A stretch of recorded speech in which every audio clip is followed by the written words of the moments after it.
네, 우리 함께 은혜 받으실 말씀 찾아보겠습니다. 신약 성경 마태복음 5장 1절에서 11절에 있는 말씀입니다.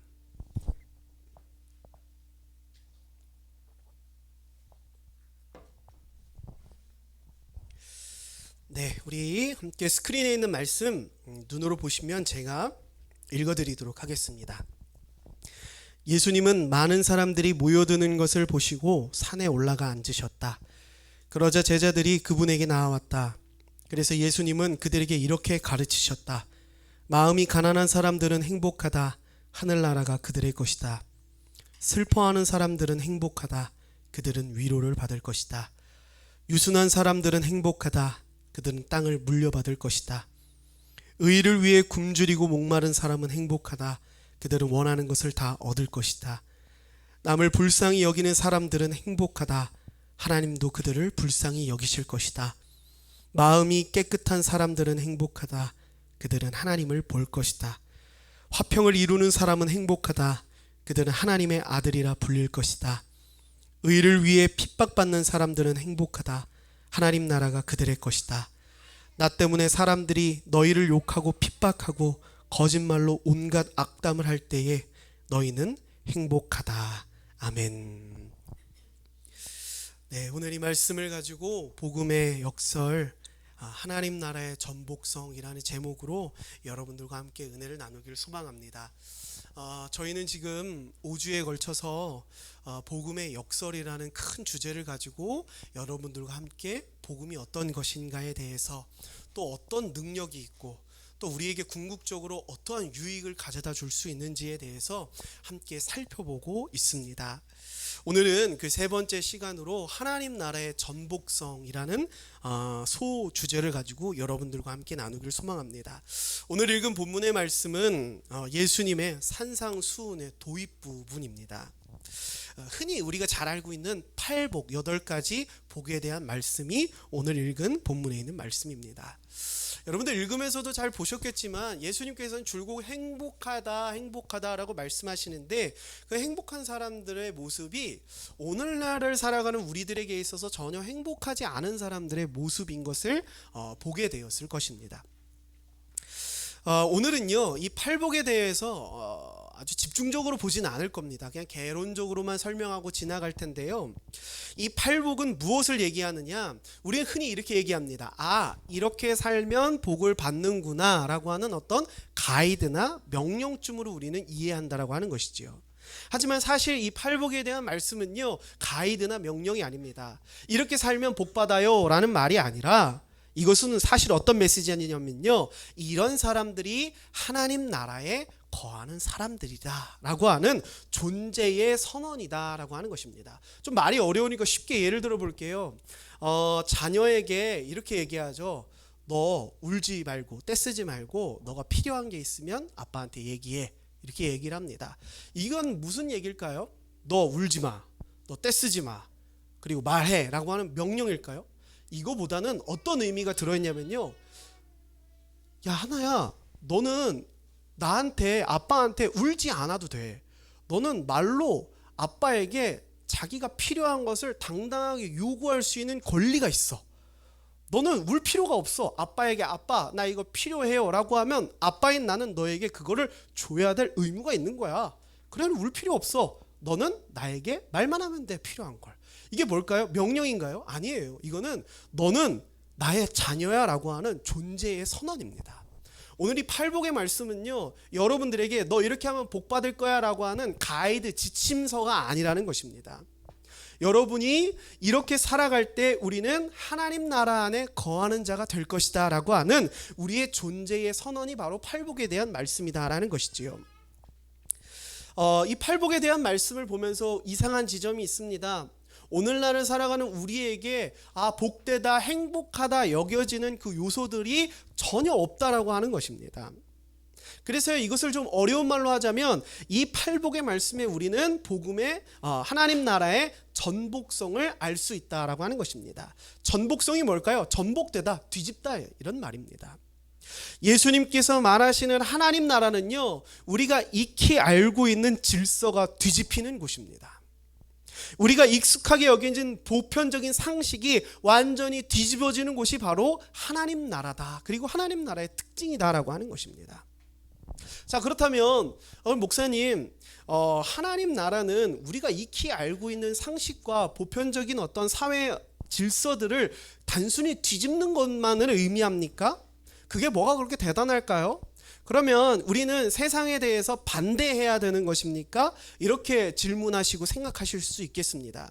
여러분, 하나님 나라의 전복성은 단순히 뒤집는 것만을 의미하는 것이 아닙니다. 단순히 세상은 나빠, 세상을 배척하고 세상의 반대로 가라는 것이 아닙니다.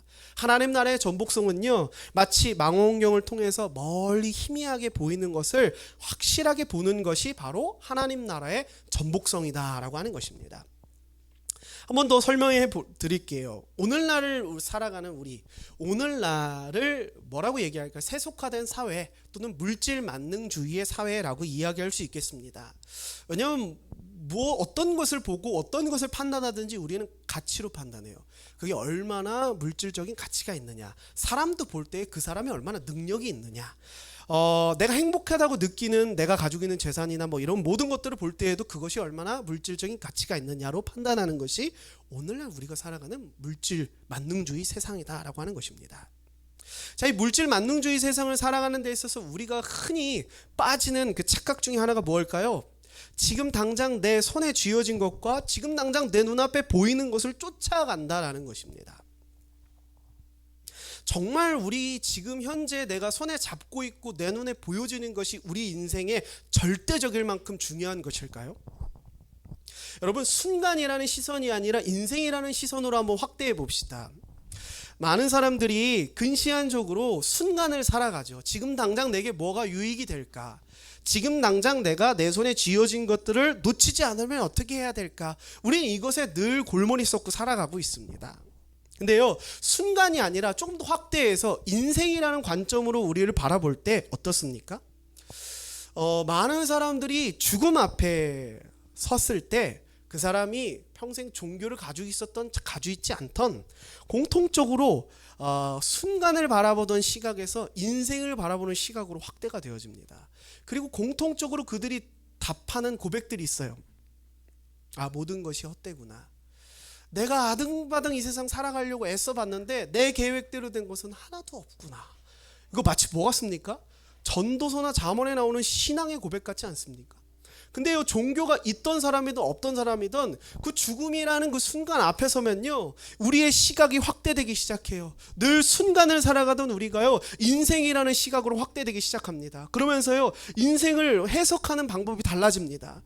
예전에 순간을 볼 때는요, 지금 이것 때문에 아등바등, 내 손에 쥐어진 거 놓치지 않으라고 아등바등 살아갔습니다. 내 눈앞에 보이는 그 문제를 해결하기 위해서 아등바등 살아갔다는 것이죠. 근데요, 인생이라는 시각으로 확대되고 나니까 어떻게 됩니까? 다 모든 것이 아무런 의미가 없었구나. 정말 중요한 것은 따로 있었구나.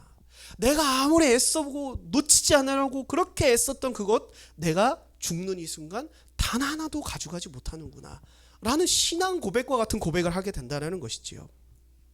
여러분, 지금 당장 취업이 중요해요.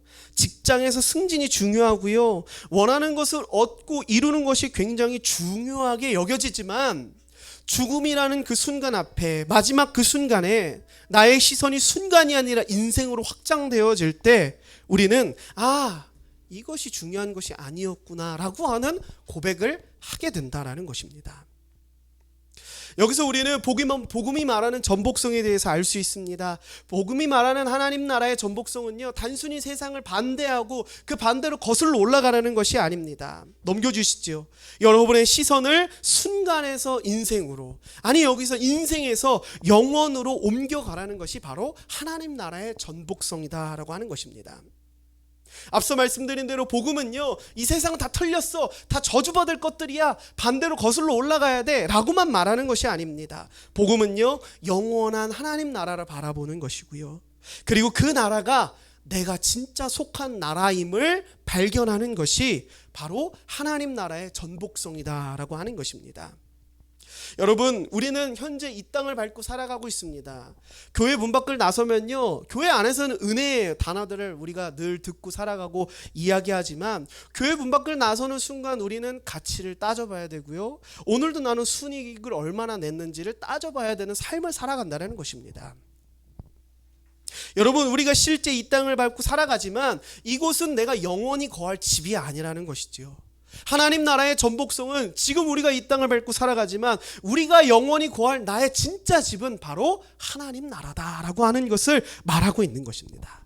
여러분, 한번 예를 들어볼게요. 제가 뭐 이런 예를 몇 번 들었었는데 우리 새롭게 시작하니까 두 분만 들었으니까 다른 분들을 또 들으시라고. 결혼을 한 신혼부부가 있다고 해봅시다. 뭐 신혼부부가 얼마나 많은 돈이 있겠어요. 대부분 대출해가지고 신혼 대출해가지고 임대 아파트를 들어가는 게 대부분이지 않습니까? 그래서요, 임대 아파트에 들어왔어요. 그리고요, 10년 동안 열심히 일을 해가지고요, 드디어 오늘 내 집을 계약하는 날입니다. 그래서 여태까지 모아왔던 돈을 가지고 10년 동안 모은 돈을 가지고 이제 진짜 내 집을 계약하러 가는 것이에요. 그리고 계약서에 사인을 하고 도장을 찍었습니다. 이때부터 이제 변화가 생깁니다. 실제 계약서에 사인을 해도 실제 입주까지는 좀 시간이 좀 있죠, 그죠? 여러 가지 여러 가지 일들이 있으니까요.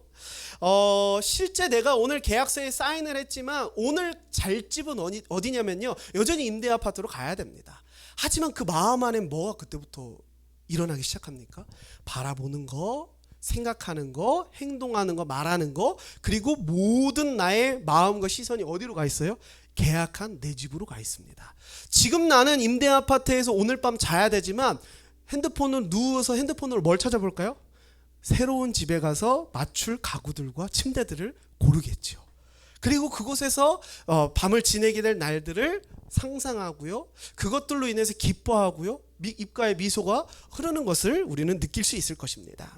마치 하나님 나라의 전복성이 우리에게 말하고 있는 것이 이런 것입니다. 우리는 여전히 임대 아파트를 살아가고 있지만 예수 그리스도의 십자가 부활을 통해서 우리는 이제 내 집을 계약한 것과 마찬가지입니다. 이제 우리는요, 이 오늘 밤 잘 임대 아파트가 나의 집이 아니라 이제 계약하여서 새롭게 내가 머물 그 새 집, 그 집이 내가 거할 영원한 집이다라고 하는 것이지요. 오늘 하나님 나라의 전복성은 이것을 희미하게 바라보았던 이것을 확실하게 확인하는 것입니다. 그리고 그곳이 내가 속한 곳임을 기억하는 것입니다. 복음은 우리로 하나님 나라를 바라보게 합니다. 지금 우리가 살아가는 삶의 이 현장이요, 하나님 나라가 임하는 곳으로 변화되게 하는 능력이 있습니다. 이 하나님 나라의 전복성이 여러분의 인생을 궁극적으로 더 행복하게 만들어 가시기를 주님의 이름으로 축복합니다.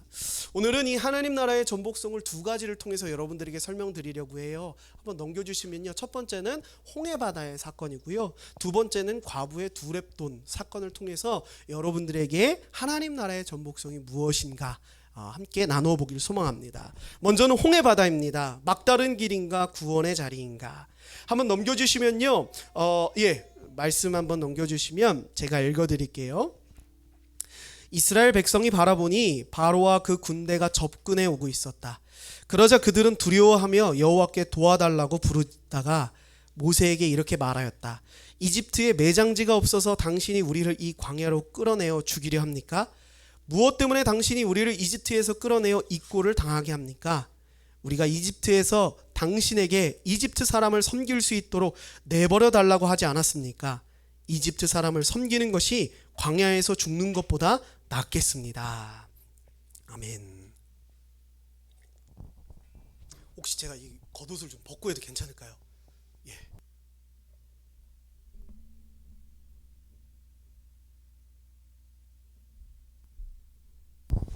여러분은 안 더우시죠? 네, 저만 열이 나가지고. 이집트에서요, 이스라엘 백성들이 하나님의 인도하심을 따라 출애굽 이집트를 탈출하게 됩니다. 그리고요, 하나님께서는 밤마다 불기둥으로, 아침마다 구름기둥으로 그들을 인도하여 주셨습니다.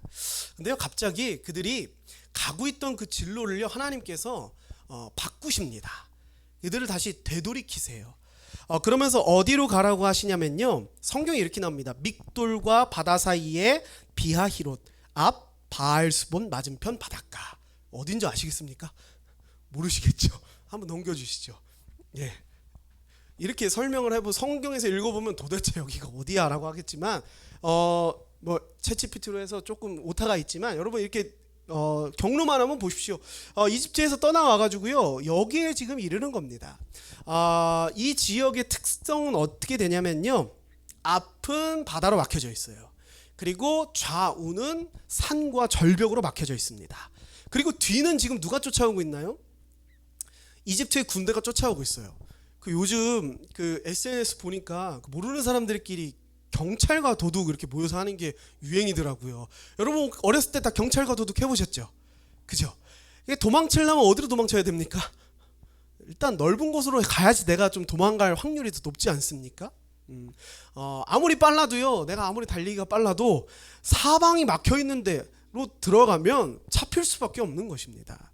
하나님께서요 이스라엘 백성들을 지금 탈출시키시는데요, 잘 가다가 갑자기 그들을 되돌이키세요. 여기서부터 되돌이키십니다. 그러면서 어디로 몰아가시냐면요, 앞과 좌우가 막혀있는 곳으로 이끄십니다. 자, 이제 이들이 아무것도 모르고 하나님의 인도하심으로 이곳에 도착했어요. 근데 앞에 보니까 홍해바다가 있는 거예요. 멈춰야겠죠. 야, 다 멈춰. 야, 뒤에 다 멈춰, 전달해. 그래서 다 멈췄습니다. 왜 멈췄어? 이러고 보니까 앞에 바다가 막혀 있는 거예요. 그리고 양옆은 골짜기입니다. 산과 절벽으로 막혀 있는 곳이에요. 자, 이때부터 이들 머릿속에 뭐가 이제 떠오릅니까? 우리를 지금 뒤에서 쫓아오고 있는 이집트의 군대가 있는데, 이게 이제 떠오르게 된 것이에요. 처음에 그들은 뭘 하기 시작하냐면요, 하나님께 엎드려서 부르짖고 기도하기 시작합니다. 근데요, 난리가 납니다. 엉덩이가 막 들썩들썩해요. 기도하는데 기도가 안 되는 거예요. 지금 왜? 앞이 막혀있고 좌우가 막혀있고요, 뒤에는 지금 이집트의 군대가 쫓아오고 있는데 이거 지금 기도하고 있는 게 지금 집중이 안 되는 겁니다. 막 엉덩이가 들썩들썩해요. 그리고요 막 일어나가지고 모세에게 따집니다. 기도하다가 벌떡 일어나서 모세에게 막 따져요. 그리고 한 얘기가 오늘 본문에서 읽은 내용입니다. 오늘날 우리들도 이럴 때가 있지 않습니까? 살다 보면요, 나를 압도하는 문제가 내 인생에 딱 마주할 때가 있습니다. 그때 우리는 머릿속으로는 기억하죠. 나 그래도 교회 다니는 사람이니까 기도해야지, 이 문제 앞에. 그래서요 기도하는 자리에 나와서 기도해요. 근데 자꾸만 눈이 떠지고요, 엉덩이가 자꾸 들썩들썩하고요, 핸드폰에 뭐가 진동이 울린 것 같아. 그래서 보면 아무것도 안 와 있어. 막 자꾸 머릿속에서 이런저런 생각들이 막 도는 겁니다. 그러다가 에이, 기도가 안 되네. 그리고 일어나서 가요. 그리고요 어떤 방법을 선택합니까? 이 지금 압도적인 이 문제를 어떻게 하면 해결할까? 이성과 합리와 내가 했던 모든 방식들을 다 동원하여서 이걸 해결하려고 애쓴다는 것이지요. 이스라엘 백성들도 그랬습니다. 지금 하나님의 인도하심으로 막다른 골목에 도착했어요. 기도해야지. 그리고 기도의 자리에 딱 무릎 꿇었습니다. 근데요 이게 집중이 안 되는 겁니다. 막 엉덩이가 막 들썩들썩하고 잡생각들이 막 드는 거예요. 기도의 자리를 박차고 일어납니다. 그리고 모세에게 가서 따지죠. 도대체 뭐 하는 겁니까? 우리를 괜히 여기로 이끌어가지고 죽이게 하는 겁니까? 그러기에 내가 탈출할 때 이집트에서 탈출하지 말자고 하지 않았습니까? 여러분, 기도의 자리를 박차고 지금 내가 기도할 때야? 현실적인 대안을 지금 찾아야지 라고 해서 떠나가서 마주한 자리가 어딥니까? 결국 후회하는 자리입니다. 그렇게 기도는 소용없어, 지금 이렇게 급박한 상황에 기도할 때가 아니야, 현실적인 대안을 찾아야지 라고 해서 간 곳이 어딥니까? 후회하는 곳입니다. 두려워하는 곳입니다. 상심하는 곳이에요. 오늘날 우리들도 그런 모습들을 가지고 있지 않느냐라고 하는 것입니다. 우리는 결국 하나님께로 나아가야 합니다. 이스라엘 백성들은요 홍해바다 앞을 마주했을 때 절망했습니다. 왜냐하면 그곳이 막다른 길로 보였기 때문입니다. 여기서 참 놀라운 것은요, 지금은 문자가 온 것 같아요. 기도할 때는 아닌 뜻도 있는데 지금은 누군가 문자가 온 것 같습니다. 그런데 참 놀라운 일이 있습니다. 하나님께서요 이 상황을 똑같이 보시는데요, 하나님께서는 이 상황을 뭐로 보시냐면요, 구원의 자리로 보십니다.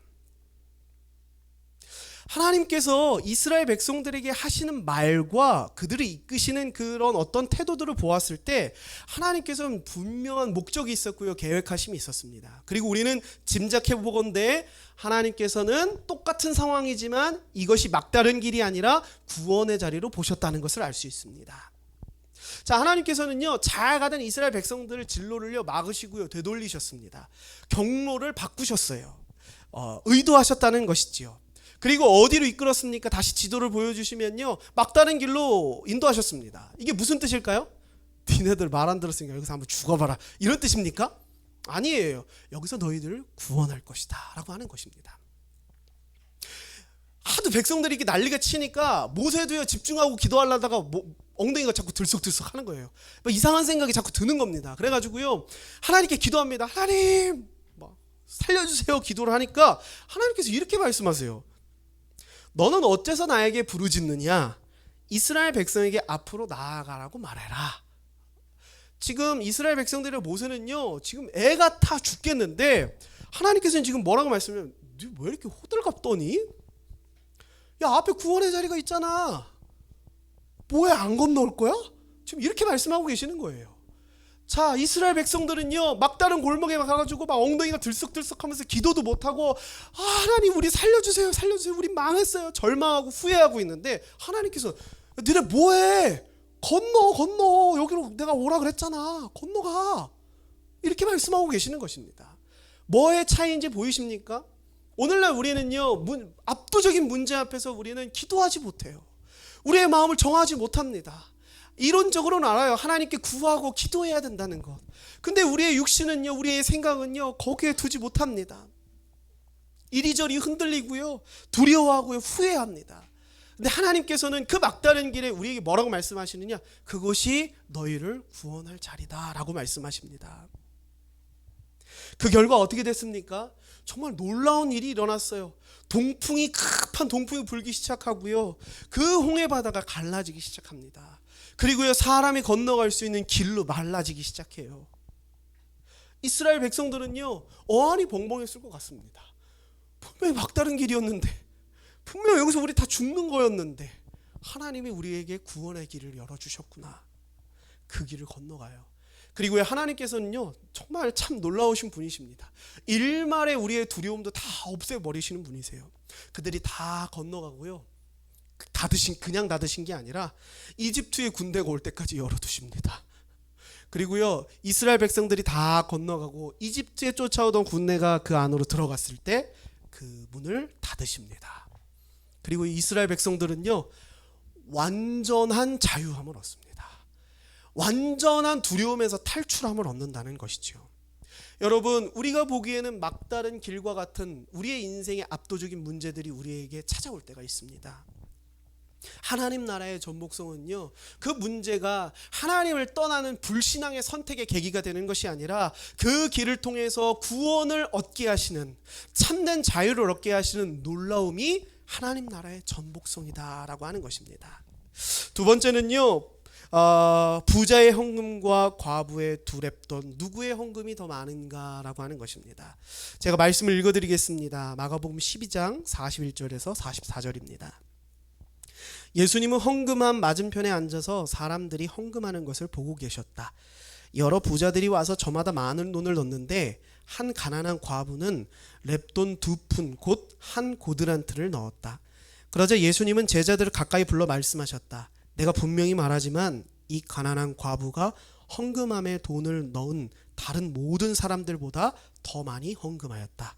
그들은 모두 넉넉한 데서 헌금하였으나 이 과부는 가난한 중에서도 자기 생활비 전부를 바쳤다. 아멘. 이 본문의 말씀은 오늘날 우리에게 굉장히 큰 위로를 줍니다.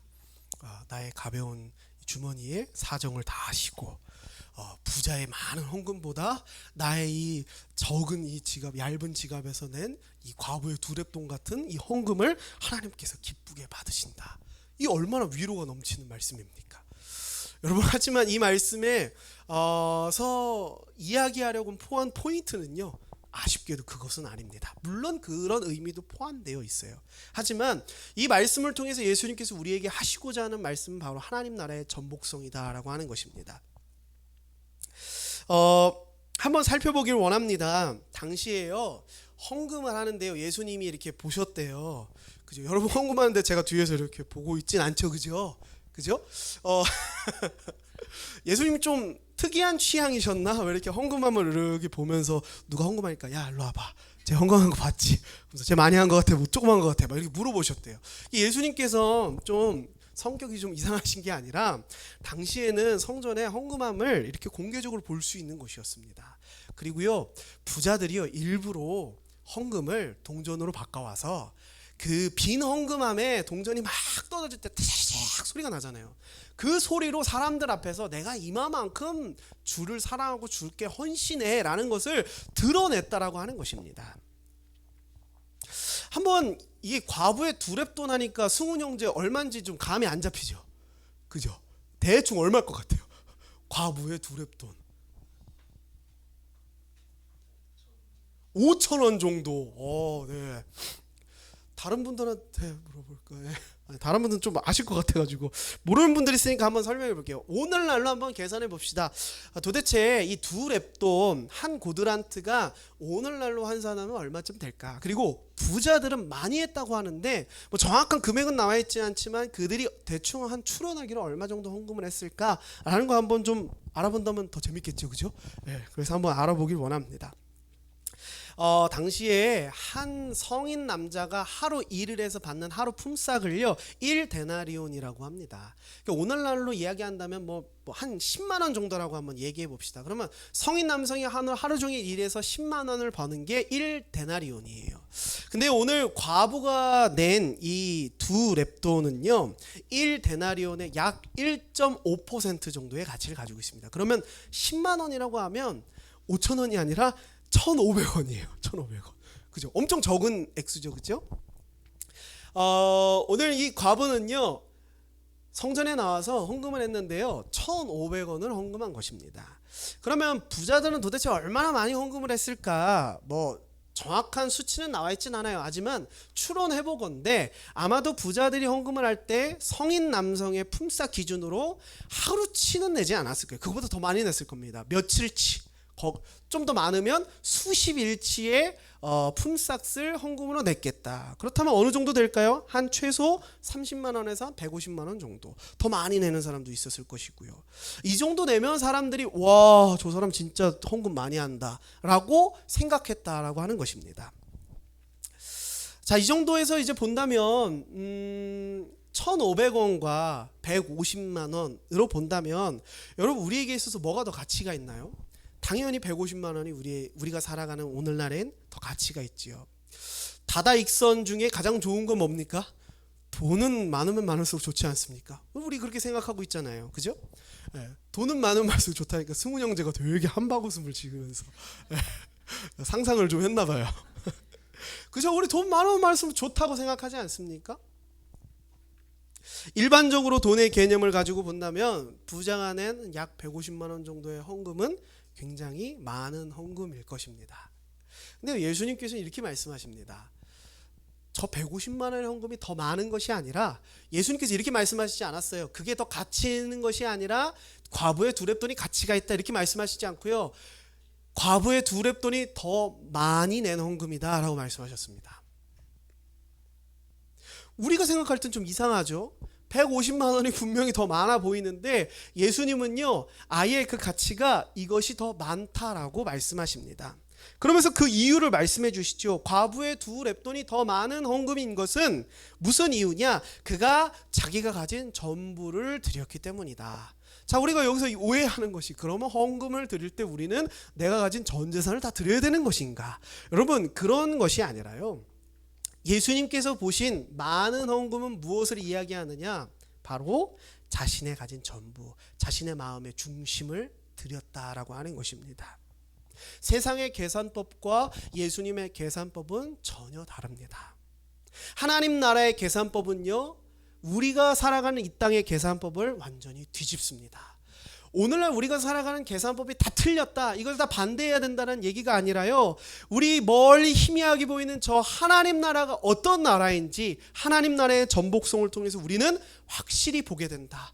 그 나라는 어떤 가치를 가지고 있느냐, 내가 하나님께 진심을 다해서 드리는 마음의 중심을 하나님께서는 가장 가치 있는 것으로 여기신다라고 하는 것입니다.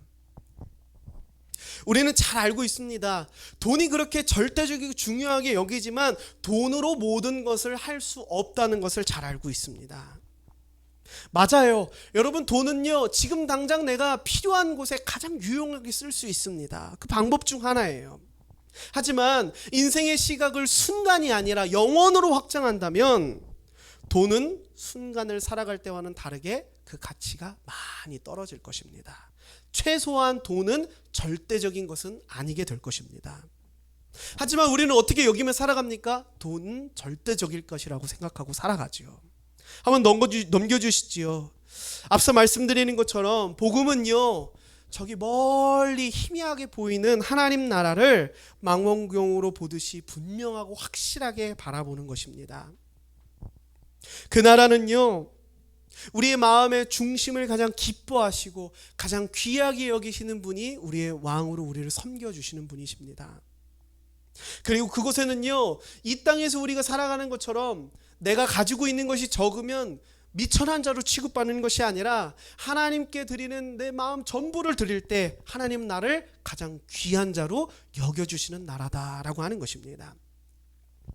여러분, 말씀을 정리하려고 합니다. 복음은요, 우리가 알고 있는 상식을 뒤집습니다. 우리에게 익숙한 방식들을 뒤집어요. 죽음이란 인간이 정복하지 못한 몇 가지 중 하나입니다. 죽음은 우리에게 있어서 미지의 세계이지요. 그래서요, 우리는 그 지점을 끝으로 인식합니다. 하지만 예수 그리스도께서 복음을 통해서 우리에게 가르쳐 주셨습니다. 그 지점은 끝이 아니라고요. 예수님께서는 십자가에서 죽으셨지만 3일 만에 부활하셨습니다. 그리고 제자들에게 당신의 부활하신 모습을 나타내셨습니다. 그의 부활을 직접 두 눈으로 목격한 사람만 500명이 넘습니다. 그리고요, 지금 오늘날까지도 예수 부활의 그 복음의 메시지를 통하여서 죽음이라는 그 미지의 세계가 끝이 아니라 다시 시작하는 지점임을 우리에게 가르쳐 주셨습니다. 여러분, 혹시 여러분 평생을 살아오시면서 익숙하게 승리하는 방식들이 있었습니까? 여러분이 지금 이 자리까지 오는데 나는 이것만은 내가 놓치지 못해, 이 방식만은 내가 꼭 가지고 있어야 돼, 나는 이것으로 여기까지 왔어, 난 이것 가지고 내가 성공했어 라고 하는 것들이 있습니까? 여러분의 상식입니까? 여러분의 신념입니까? 여러분의 가치관입니까? 여러분의 관계입니까? 여러분의 처세술입니까? 여러분, 그 모든 것은 여러분을 구원하지 못합니다. 순간을 살아가게 할 수는 있죠. 문제에서 잠깐 해결을 주는 것 같아 보일 수 있습니다. 하지만 그것은 결코 영원한 안식이 될 수 없습니다. 복음은 이 모든 것을 뒤집습니다. 하나님, 나는요, 이 가치관을 가지고 평생 성공하면서 살아왔습니다. 하나님, 나는 이 방식과 이 방법을 통해서 평생 여기까지, 이 위치까지 올 수 있었던 그것 때문입니다.